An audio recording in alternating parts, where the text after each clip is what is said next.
They say when God blocks it, leave it alone. But the hard part is understanding, how do I know God blocked it? How do I know this is really what he wants me to do? How do I know when he does not want me to be with someone in a relationship?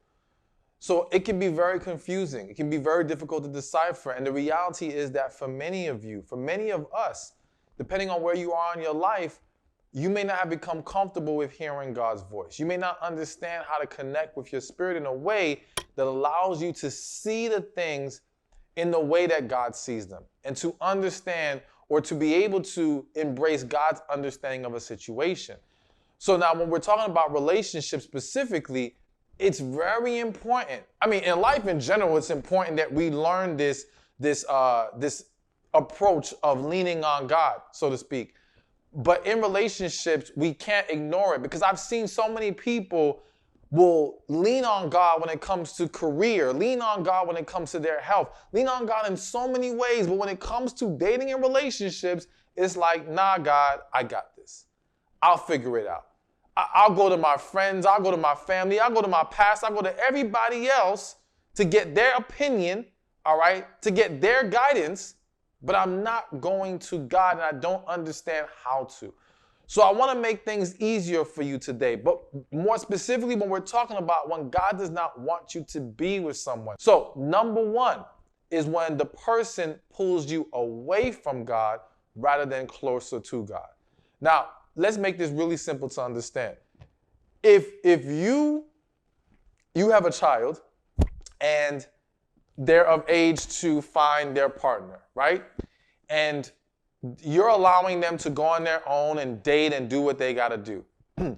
But you get to see the people that they're engaging with and that they're entertaining, and you know who you like for them or who you feel is truly best for them, because you know your child. At least we hope you know your child very well. You understand what's going to be necessary for their life to flourish, to really be happy, and all these things. And now you see someone that comes along, and this person pulls them away from you, pulls your child away from family, pulls your child from having that same relationship that you have built with your child over all these years. Would that really be the person you want for your child?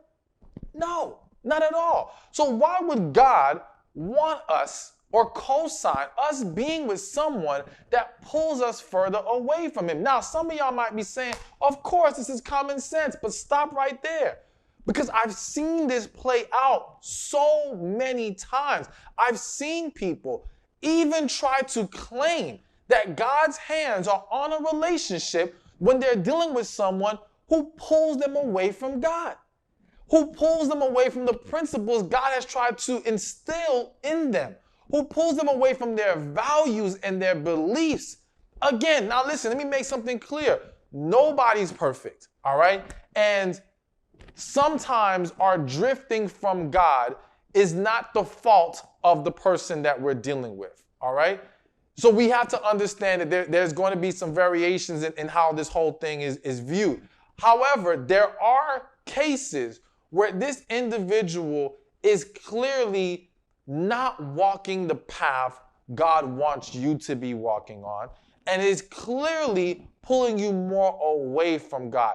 Or if not actively pulling you, undermining you, undercutting your efforts to connect with God, not respecting your walk with God. Again, why would God want this person for you? And unfortunately, I've seen individuals where, thinking of some situations I've seen where, let's say, they've prayed about it. God, show me a sign. Like, matter of fact, I just had someone recently say they were dealing with a guy who was verbally abusive, very toxic relationship in a lot of different ways. And she said, well, she figured that this is what God wanted for her, because when she prayed and asked God to remove this person if he's not for her, this man never went away, all right?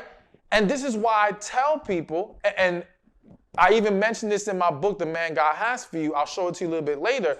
But in it, I talk about how, especially specifically with women, that there's a prayer I don't want y'all to keep praying. And that prayer is, Lord, if he's not for me, please remove him.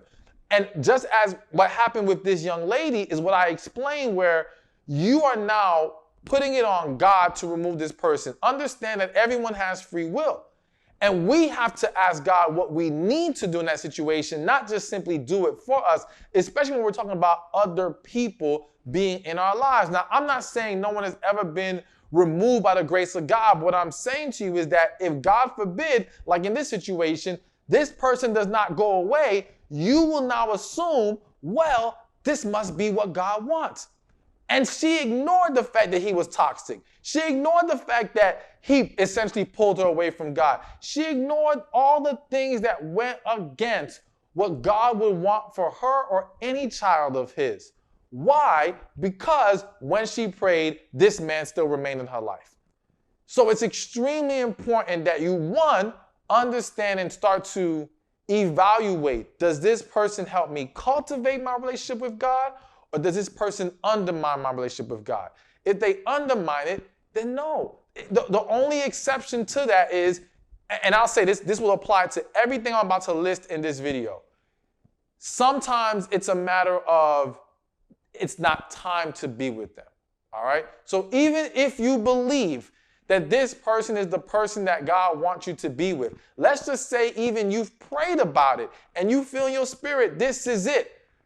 But this person is still behaving in these toxic ways, undermining your faith. They have not grown yet. That means it's not time yet. And we'll dig into that a little bit more. But the bottom line is you got to pay attention to when they're pulling you away or undermining your relationship versus helping cultivate and push you towards God. Thank you for watching this video. Be sure to check this one out right here, and I'll see you there. Waiting on God isn't always easy, but it definitely is always worth it. But still, it can get hard and it can be a struggle, and we can lose patience a lot of times. But understand that when we wait on God for a relationship,